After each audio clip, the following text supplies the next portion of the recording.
Good morning and welcome. Thank you to those that are joining us. We're just going to give it 5 minutes to allow attendees to join the session. Thank you for your patience.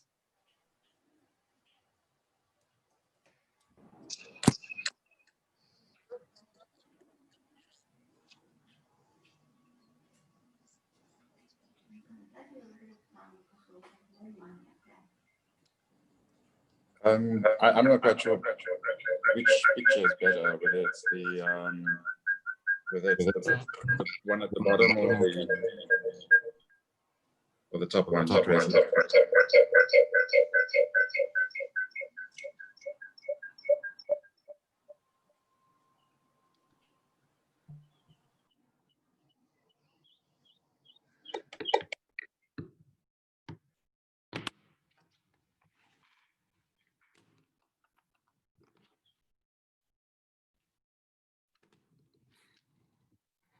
Thanks, Tracy.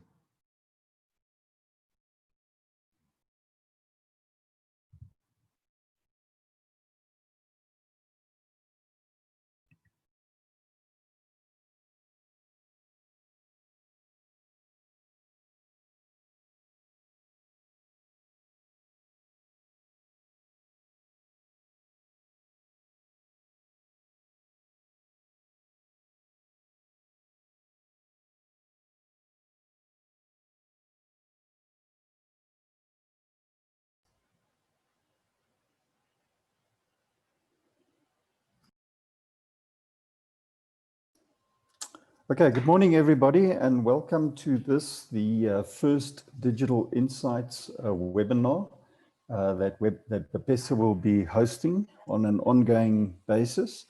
We look to having these on a monthly basis starting in the new year, and with a focus on digital and how we can transition our industry and our sector in a meaningful way.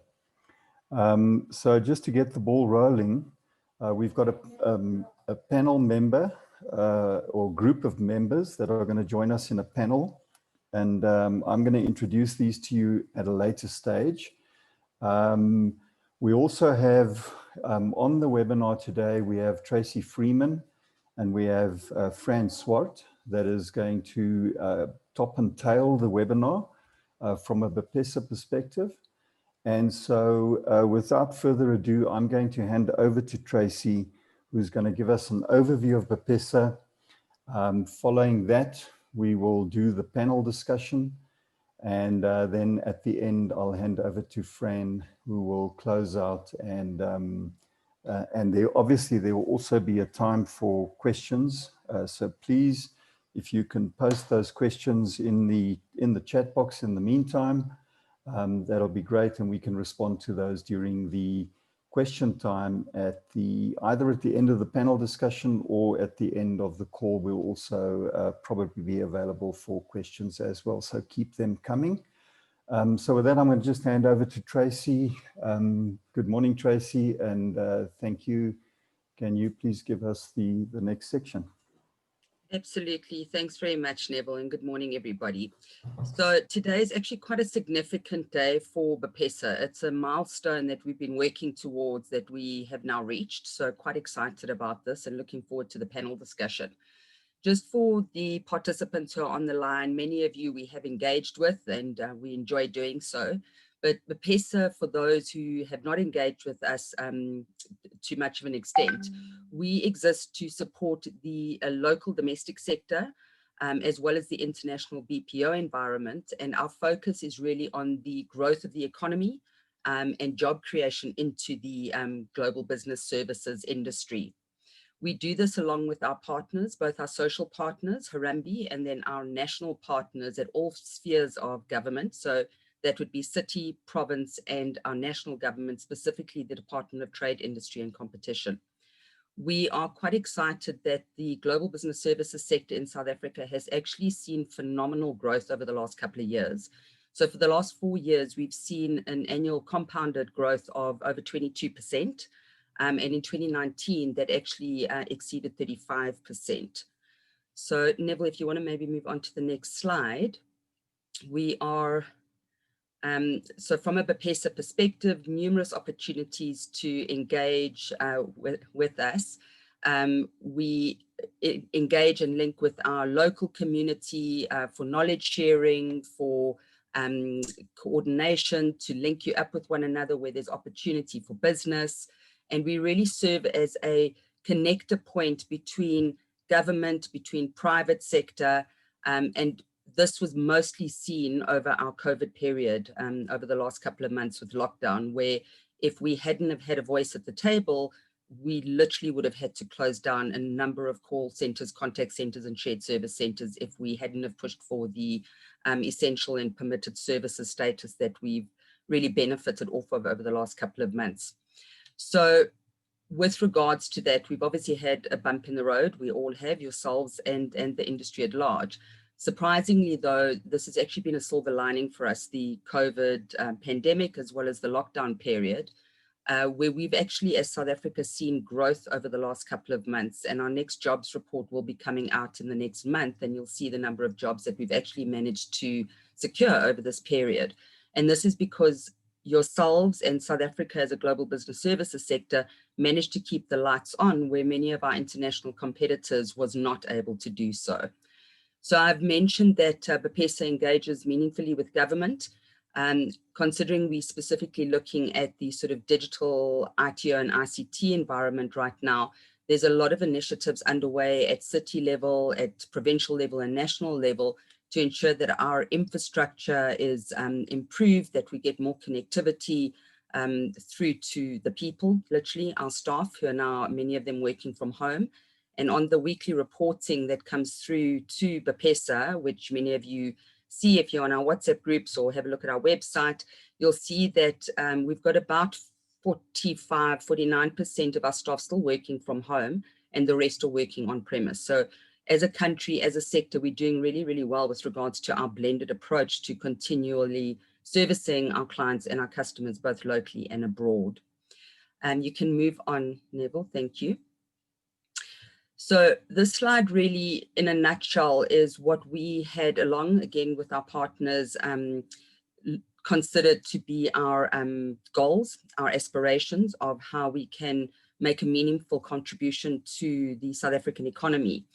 And obviously there was a bump, as I mentioned, with COVID, but we're still actually on track to achieve our 2 big goals. And the one is by seeing net new jobs of 100,000 by 2023.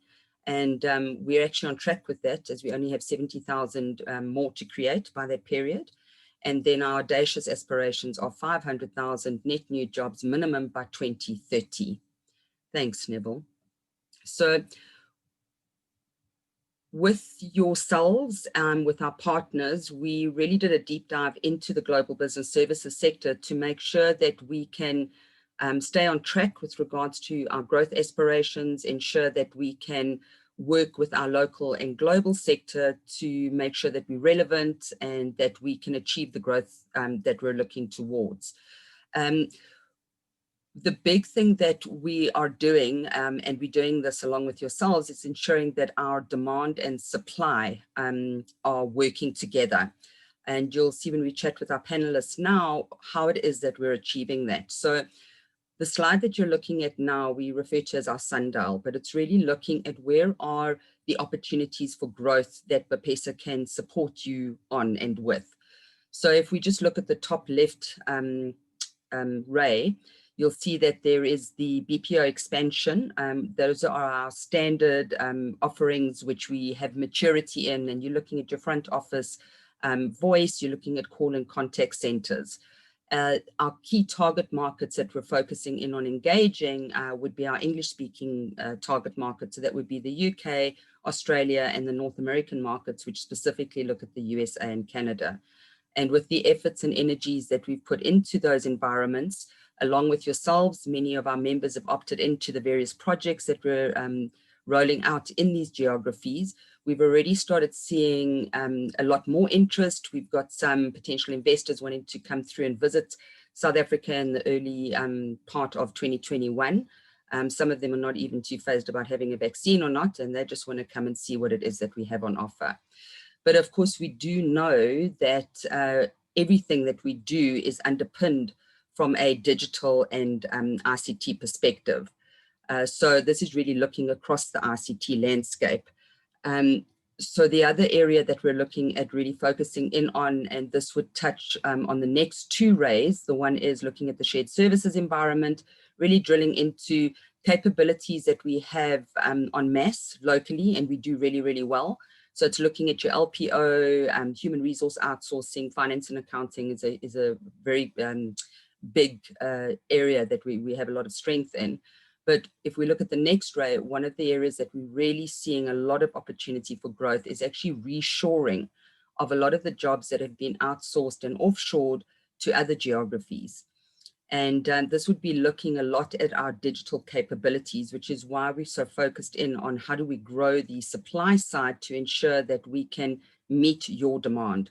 Again, both locally as well as internationally, and ensure that we remain competitive from an international perspective. And I think that is the biggest thing, is ensuring that we retain that competitive advantage.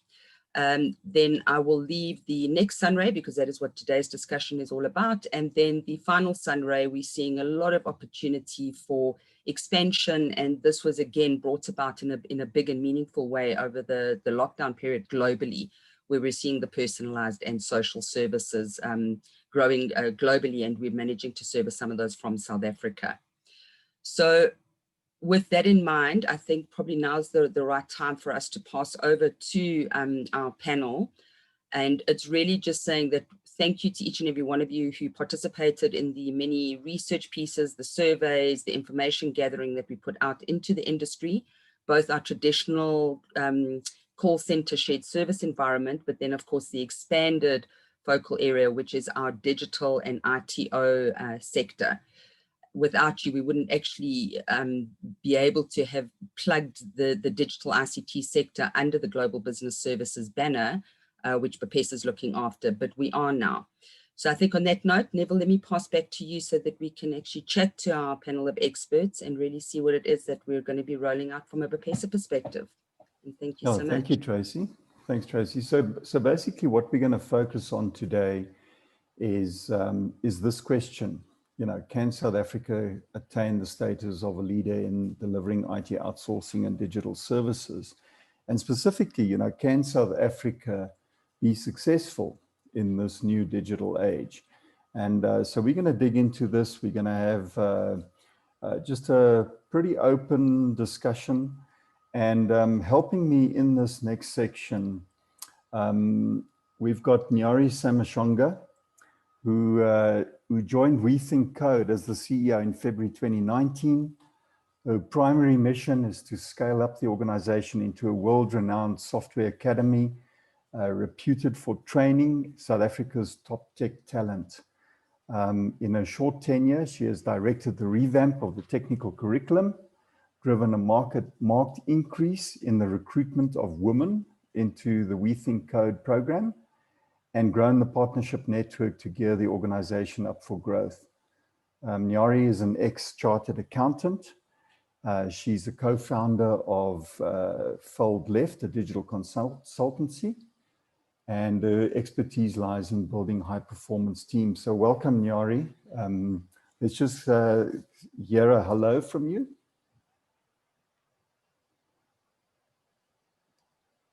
Just make sure your sound is working. Oh, sorry about that. I was on mute. Thank you for that intro. Yes, I'm on. Perfect. All right. We look forward to chatting to you. So then we've got Sean Dipnell, who's the CEO of Explore Data Science.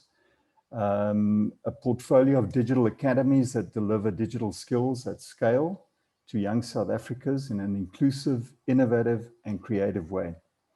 Within the Explore Academies, the scientists reach and develop scalable IP that is applicable to global audiences with a specific focus on financial services and utilities.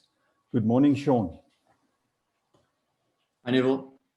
Okay, we can hear you. Great. We'll chat to you in a seckie. And then Tim Andrews. We've got Tim from is a digital enablement exec at Harambee Youth Employment Accelerator. He leads various enablement functions in Harambee's work in closing the various skills gap in the digital ecosystem in South Africa. And then some of this work includes the establishment of the DigiLink Digital Delivery Academy and various townships' remote worker enablement projects. Tim has spent the last decade taking Google's enterprise and cloud offerings to market as a premier partner in South Africa, and before that worked in the world of corporate finance and private equity. Tim holds an honors degree in investment management from the University of Johannesburg. Good morning, Tim. Morning, Neville. Morning, everybody. Great. We'll chat in a minute. And then finally, but not least, Ikshan Souls is an accomplished business executive with a demonstrated record of leadership success in companies like Saf Marine, Industrial Development Corporation, SA Breweries, City Power, EOH, and more recently as Managing Director of Altron People Solutions. That is a division within the larger Altron Group. Ikshan also spent 10 years in his own business doing executive coaching and leadership development and training. And Ikshan sits as a valuable member on the ExCo for BPESA, representing the ITO and digital sectors, and has been a great inspiration and mentorship role in BPESA. So good morning, Ikshan. Good morning, Neville. Good morning, everyone. Great. So just to give you more context to this, if you haven't already seen these two reports, I highly suggest that you download them. You find them on the internet. They're available. We've mainly used the Harambee report, but we also consulted the South Africa in the Digital Age report that came out last year. So the extraction of information from the Harambee report is limited. We only extracted a few bits of information. So if you do download the report, I think you will all find it an extremely valuable source of information related to all things digital, demand, as well as supply and development of skills. So let's get into the meat of the first section that I wanted to cover. And from the survey, this Harambee mapping of digital and ICT roles and demand for South Africa's survey, we see that there's a forecasted demand for about 66,000 people in digital and ICT roles in this next year, some of which will be latent demand, of which an estimated 68% or 45,000 are entry-level jobs and suitable for youth. Now, the roles that are currently in most demand are the desktop support technician roles.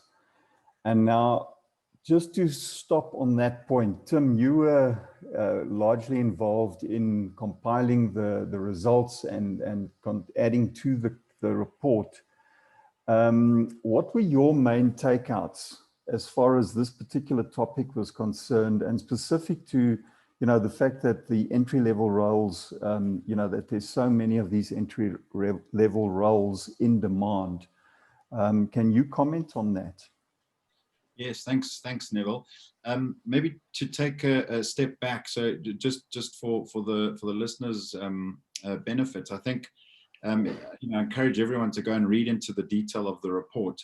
But largely, what we wanted to achieve initially when we set out, sort of about a year ago, in fact, just before COVID hit, was we wanted to get a sort of on the ground understanding in South Africa of what the gaps were, and exactly what South African companies and entities, business leaders within those entities were struggling with, and also just a like a real dipstick of exactly what roles were they struggling with as well, because there was a lot of sort of anecdotal evidence out there that there's just no skills in South Africa, etc., etc.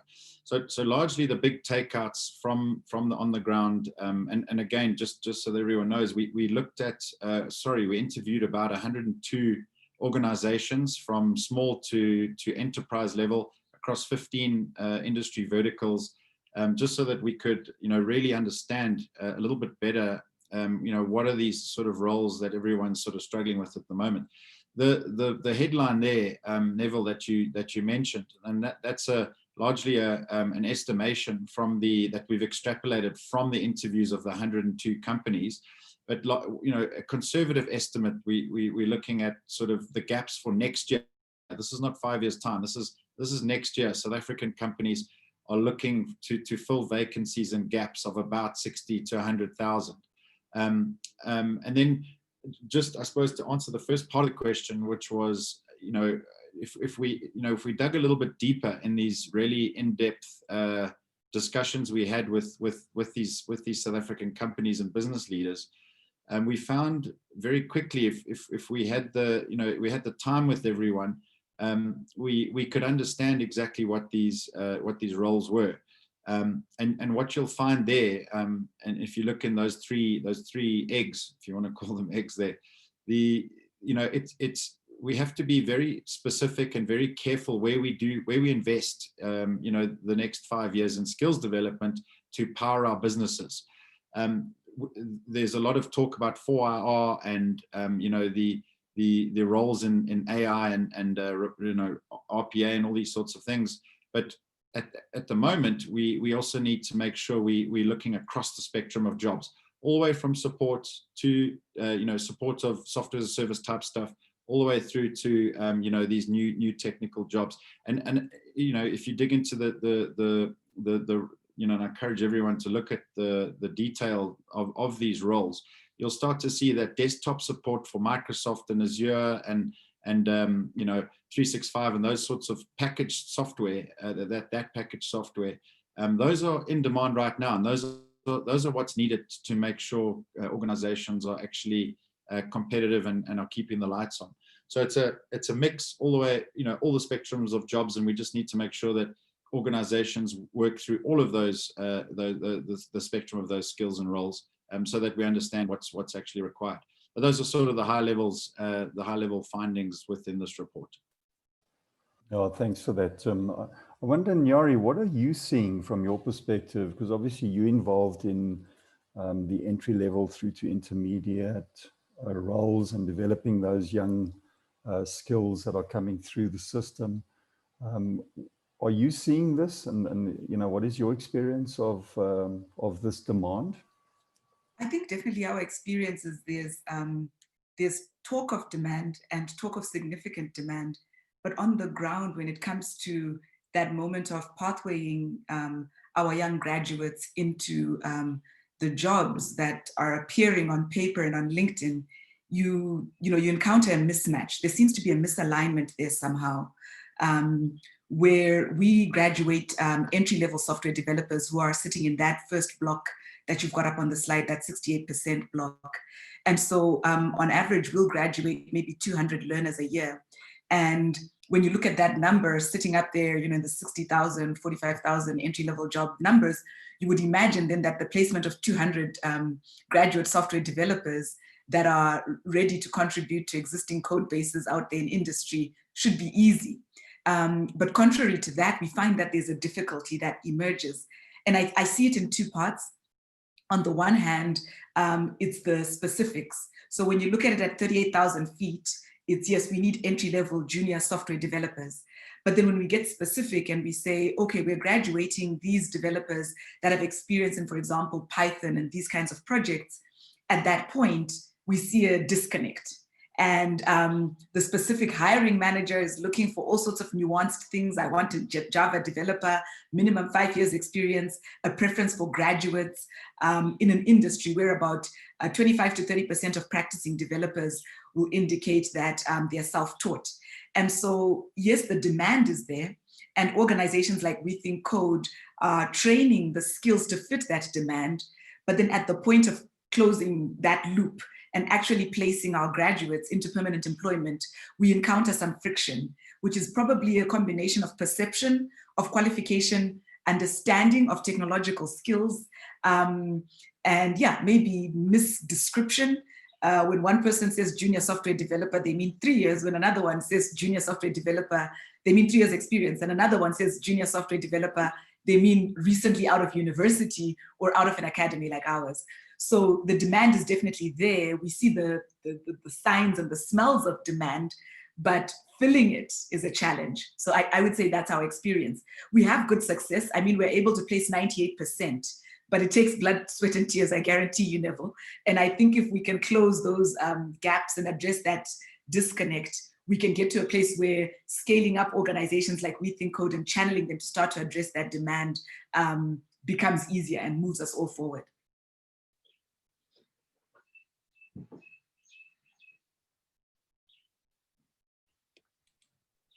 Neville, I think you're on mute. We can't hear. You're right. Thank you, Nari. I am on mute. What I was saying is that I know that you have good success and that there's some very specific cases that you can speak into. And we're going to get into that in a second. You know, just describing this problem of, you know, what HR departments are holding up as this is our requirement or this is our starting point. Versus what you've seen in the market where you've been able to place people that did not meet that requirement but have actually excelled in, you know, in the roles that they've been placed into. But before we get there, I just want to move over to Sean, because Sean, I think you probably have an experience more from an intermediate to a senior role. Well, I know across the board. But how are you seeing this, you know, from entry through into those senior roles where you're doing advanced analytics and data science development? Thanks, Neville. I mean, from our side, it's almost a tale of two cities. So on the right senior role, data scientist, I mean, we produce or train 200-300 per year. You know, within 2-3 months, all of them are placed at companies earning, I think it's 420,000 Rand per annum. So that, you know, the demand for data scientists is there. And whether it's 10,000 or 500, I'm not quite sure, probably closer to 500, but there's definite demand there. The big challenge there is supply. I mean, to sort of be a good data scientist requires a sort of a level of mathematical and statistical capability, a lot of training, a lot of computer programming. So it's quite difficult to find large numbers of those from our experience. But generally, we've experienced a lot of success in the senior data scientist role. On the data analyst, we found it far more difficult. So there, you know, from our perspective, the demand isn't what we see on this page for a number of reasons. I mean, often companies have HR practices that were set in the sort of 90s where you've got to have a degree to get a sort of quantitative role, the banks, insurers. So immediately not having a degree, it becomes a barrier. And then also, you know, as we speak, the last 12 months, and I think the next 12 months, you know, South Africa has been in a recession, you know, COVID sits, the economic environment is one of retrenchment, Section 189s, and cutting back the workforce. So put those two things together, we've struggled to sort of scale into the entry-level role. But the data science, yeah, a massive demand there, not enough supply. Yes, okay, that's interesting. And we're going to talk about the success that you've had, which is quite amazing. So we'll get into that in the next section. Ikshan, you sit on the demand side where the actual demand is being reported. And, you know, you've heard what the perception or what the experience is from the two, you know, from Nyari and Sean that are actually developing these skills. Can you add to that and sort of shed light on, you know, why is there this discrepancy between the demand that is being forecasted versus the supply challenges that exist with, you know, as has currently been explained? Yeah, Neville, thanks. I'm not quite sure if it's a valid distinction that I'm about to create, but I think we have to distinguish between what the need is within organization and what's the demand within industry, right? I think within a South African context, all organizations, well, globally, all organizations work according to a budget. So you might have a need for 20, desktop support technicians, but you have a budget that can only cover 10, for example. So technically your demand, is 20, but your capacity to fill is only for 10 desktop technicians. And I think that's part of the challenge that we have to deal with within, not just locally, but globally.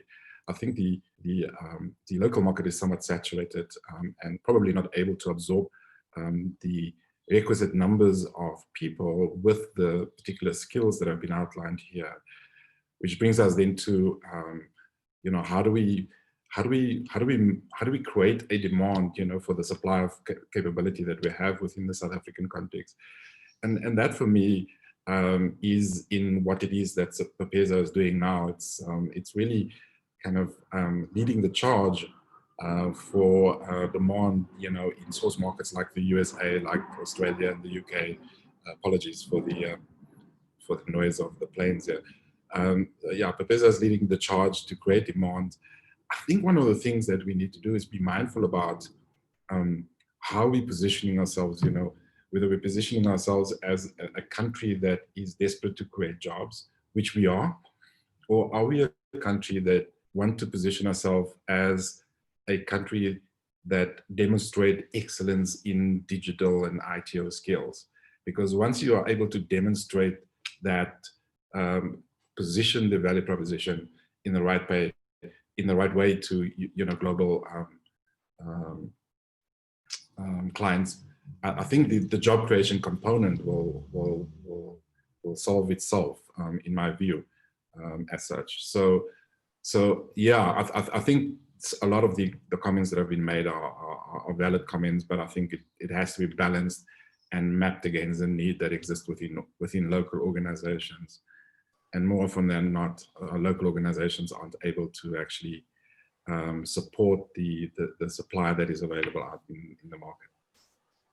Yeah, no, those are good points, Sean. And I think, my experience is also that, there's a difference between demand for intent and what the actual, if there's a business that and income and revenue that is supporting that demand, then everything goes well. As soon as the opportunity goes away, the need doesn't disappear, but the intent doesn't disappear.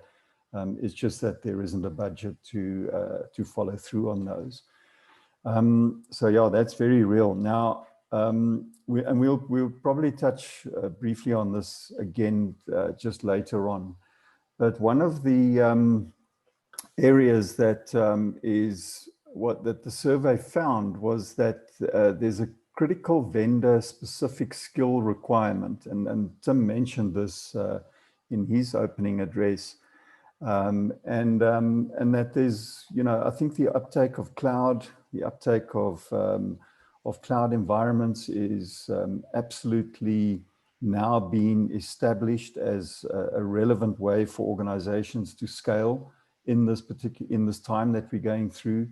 The fact that workforces have distributed or working from home, etc., and the need for secluded and isolated, discrete architectures are being questioned, making way for the emergence of cloud.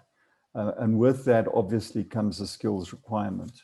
So as you read this report and as you go into it, you'll find that there are some critical requirements for not just skilling new skills, but also reskilling and upskilling the existing people that you have within your organizations. And that is a critical requirement. I think the report states anything that up to about 70% of people will need to be reskilled and upskilled in all organizations, across the board.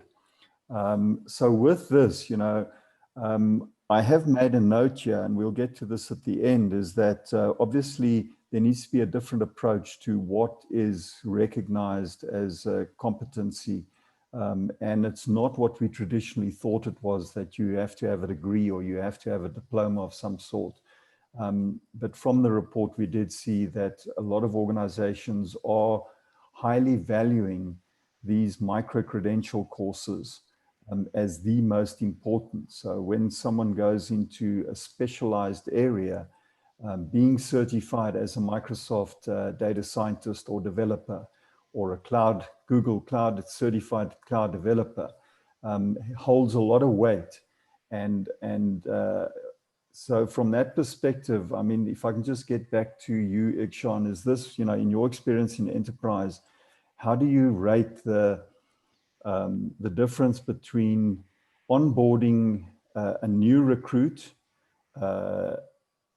whether he's got a degree or not, and the value that these certified and very focused courses, you know, rank within how do you evaluate those people within the organization?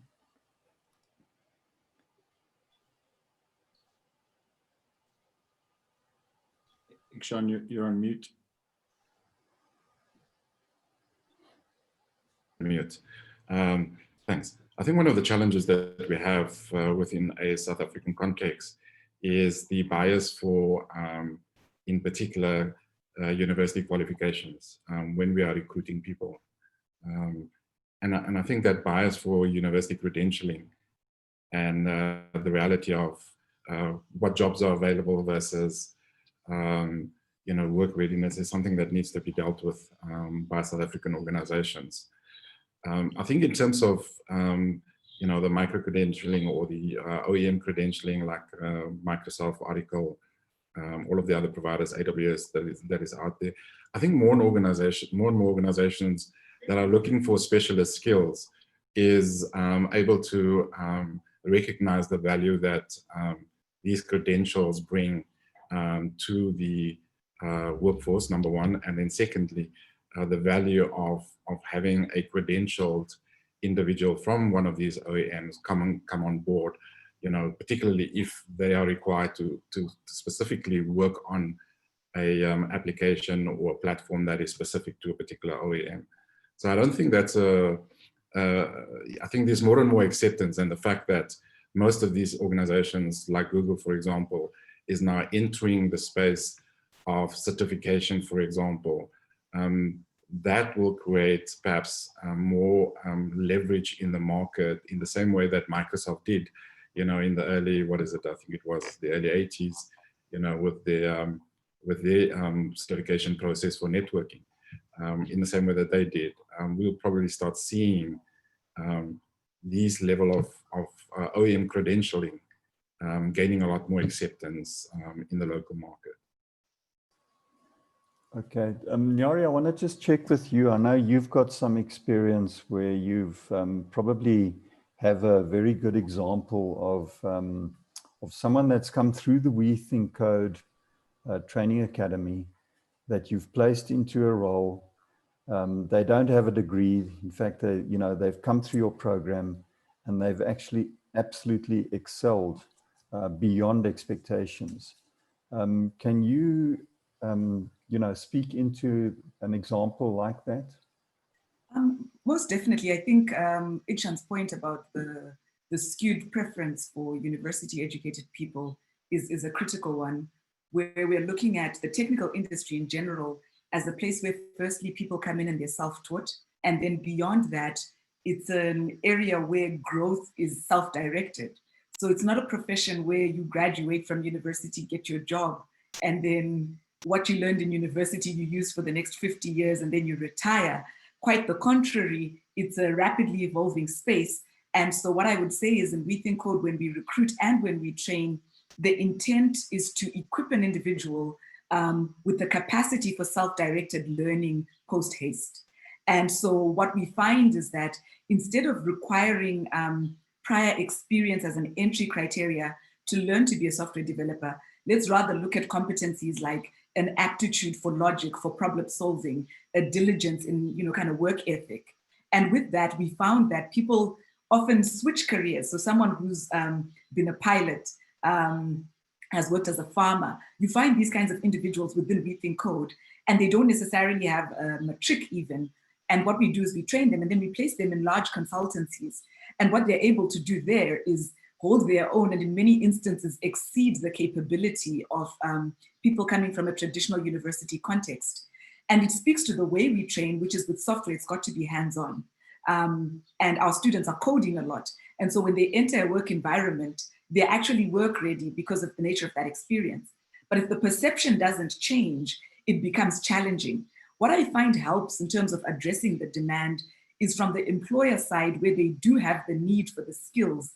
When they engage with academies like ours and get involved in getting specific about the training they need, what we do is we have a first year fundamentals training, and then in the second year, you can specialize. And so now the employer is able to say, these are the particular skills that I need.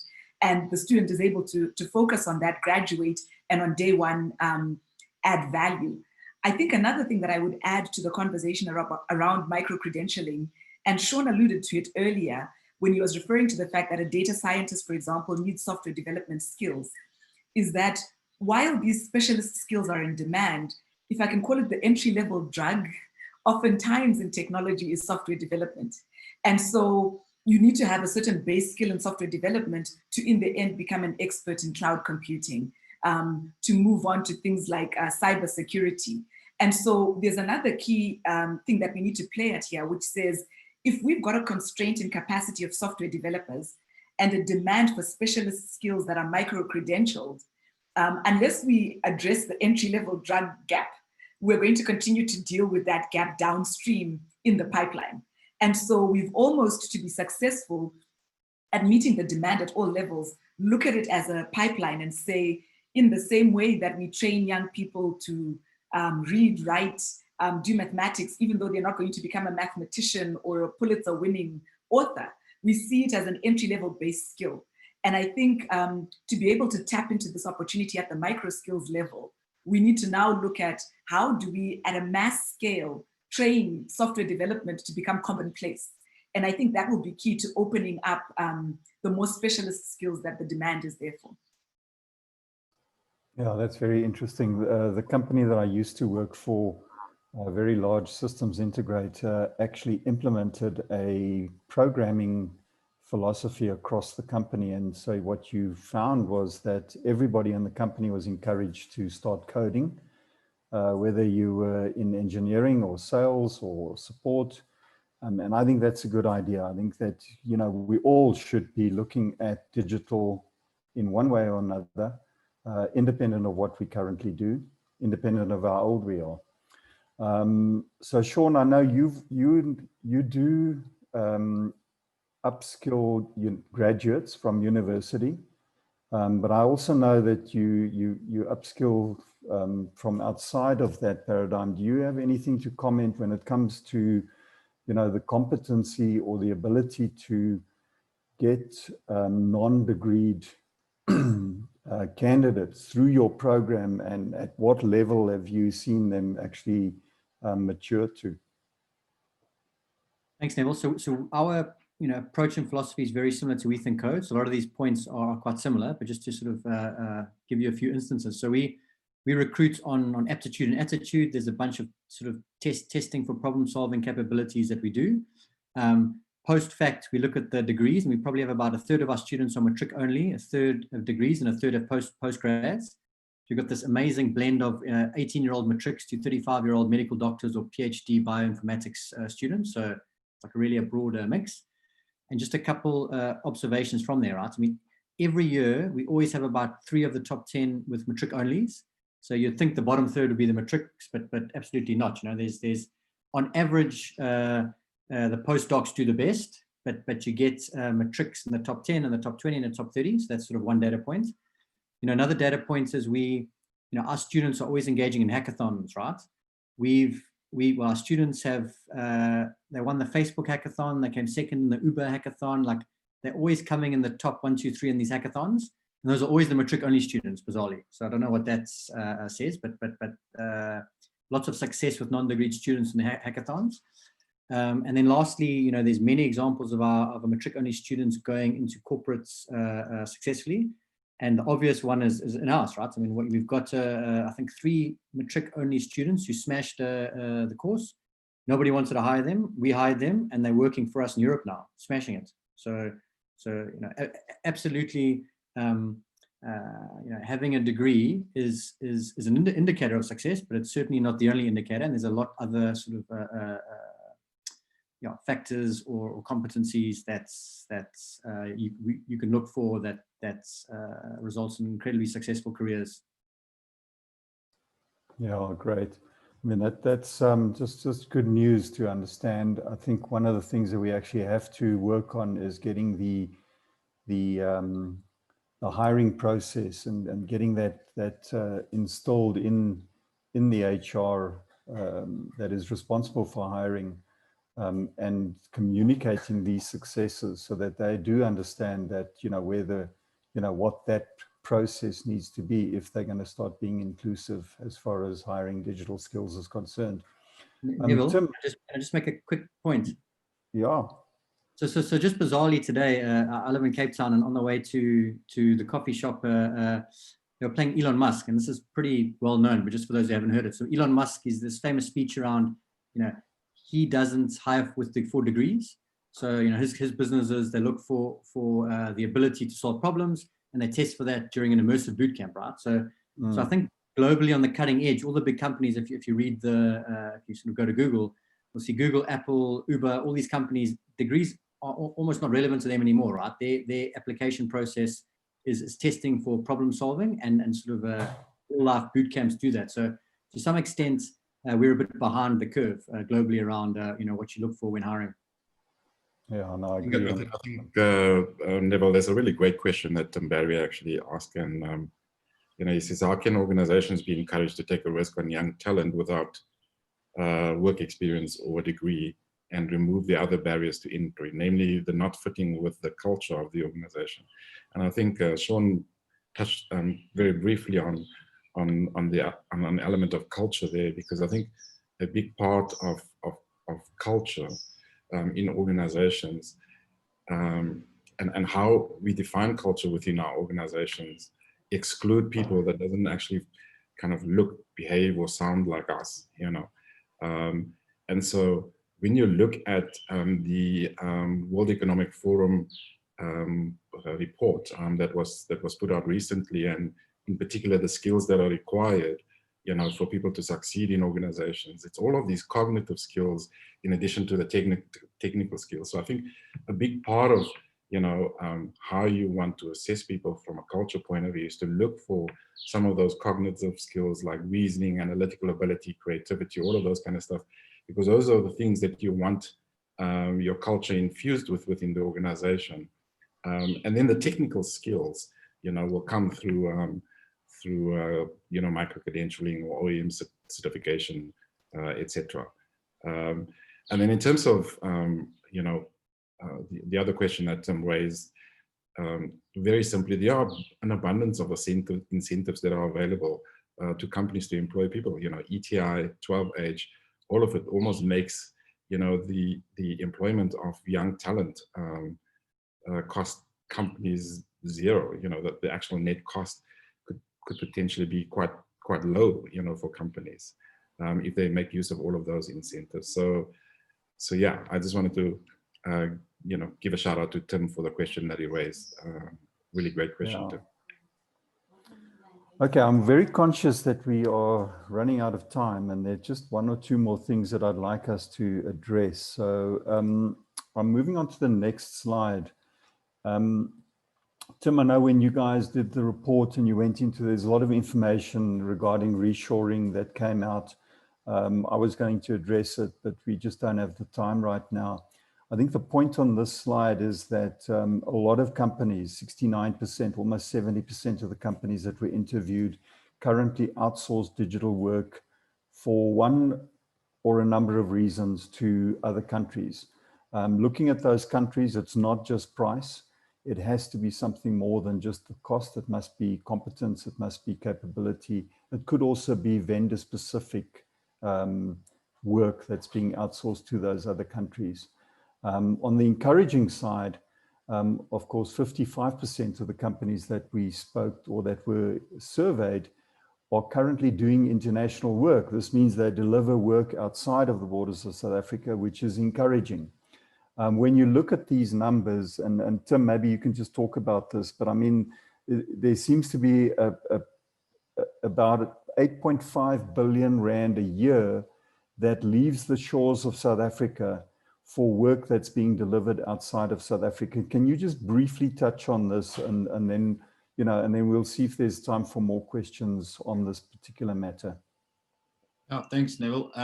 Again, I think this was just a part of the survey where we wanted it, you know, to check or do a bit of or get a bit of an understanding of, like, what was the pain point in just delivering what you need to deliver within your organization. And the respondents, you know, a great indicator of the lack of skills in the market was the 70% response on outsourcing work outside of our borders. So software development being the biggest one, from, you know, the traditional outsourced regions like India. So that was a big one. What was encouraging, and it talks to the last point on micro-credentials and these sorts of things, was a lot of the service provider companies in South Africa were actually attractive enough to foreign companies who outsourced work to us as well, to South Africa. So, and that was about 50 to 60% of those organizations. So you have this sort of counterbalance thing. I don't think it's a complete indicator that you know, there's just no skills in the market. But what happens is you know, there's specialty regions, etc., where you know, they've got outsourcing really good, it's packaged nicely and it's easy to buy. And so it's maybe an indicator to South Africa that we have got the skills here, we are attractive as a region, we are doing international work, but there's a pocket of that 70% that we could look, and we're in control of, which represents about 28,000 sort of jobs right now, that we could try and get a percentage back to South African shores if we can find out how to you know, how to train for those exact skills. And I suppose just the last point, Neville, and again, just to talk to the skill sets. So, you know, we aren't going to train the skills. There's 26 public universities in South Africa, all doing sort of 3 to 4 year degrees. But we're only producing 2,000 to 4,000 graduates a year, right? In the sort of undergraduate level. So we're not going to solve the solution there. And exactly what Nyeri and Sean and everyone and Ikshan has been saying, we have to find, and it's like a change management in our own organizations, we have to find ways of integrating young people and non-university and non-traditional thinking and ways into our own organizations to solve this problem, to reshore those jobs, to find out what those gaps are in our own organizations. And I think if you just think about the micro-credentials that we mentioned on those hyperscalers, what's attractive to these foreign markets is things that are trusted, things that are internationally recognized. So, you know, a micro-credential in data analytics is recognizable throughout the world on Google, Amazon, or Microsoft Azure, for example. So we have to really get our heads around what's attractive to organizations and what can deliver, and we can start to address this reshoring issue. But it is really an attractive gap, and for this audience, something we all need to get our heads around, because it's a pocket of opportunity that we can actually address, because we're net buyers of this, you know, of these services. Yeah, no, thanks for that, Tim. So I'm going to have to wrap up, and then I'm going to briefly hand over to Fran to close us out.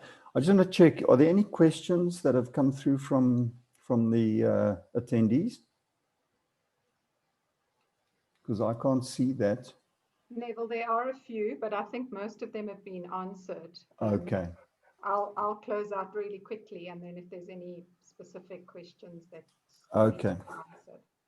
Thanks, Fran. So I'm just going to wrap up with a couple of points that have stood out for me, and I'm sure there are a lot more. The first thing that stood out for me was Ikshan mentioned positioning South Africa as not solving just jobs for the sake of jobs, but becoming recognized as a source of excellence for digital services. So that was the first thing that stood out for me. The second point that was made was Tim made this point just now about the number of graduates that are being produced every year.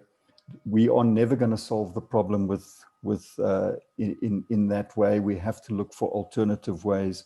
So embracing and accepting non-traditional pathways into competence is definitely going to be one that we need to focus on.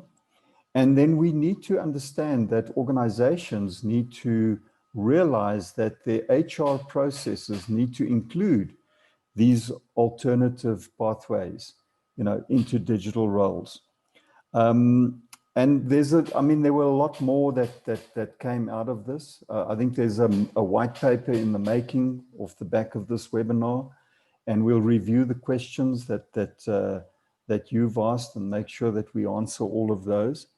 And we look forward to having a continuous flow of these going forward. And with that, I'm just going to quickly hand over to Fran. And then, Fran, you're going to have to do your magic and close us out in the shortest possible time. Thank you, Fran. Thanks, Neville. Firstly, thank you so much to everybody. I've always learned a lot. Thank goodness I look after partnerships within BPESA, because a lot of the techno jargon has got me furiously typing away on Google between Tim's eggs and the hackathons. I definitely want us to have a hackathon, so just watch the space. I really hope you've all found this session worthwhile, and we'd like to make sure that you all join us on Neville's monthly Techno Corner. Also, just while I've got your attention, we've got the BPESA AGM coming up. Sam will post a link shortly. Would really love to have you all there. It's important that you are able to have your say and sort of illustrate to us what it is you want from us going forward. And obviously, anyone can join the AGM, but only paid up members can vote. So no selling, but Sam will also post the membership link. So thank you so much, everybody, and we hope to see you soon. Neville, I think, was that fast enough? Anything else? Any questions that have come up? Anything that anyone wants any of the people to answer before we shut down? Oh, that's great. Thank you, Fran. That was impressive. Anything else? Okay, well, thank you very much for your attendance today. We will see you all and many more in January when we have our second webinar on digital insights. So with that, I wish you all a very good day. Thank you. No. Thank you, everyone. Bye, everyone. Thanks, Neville. Yes.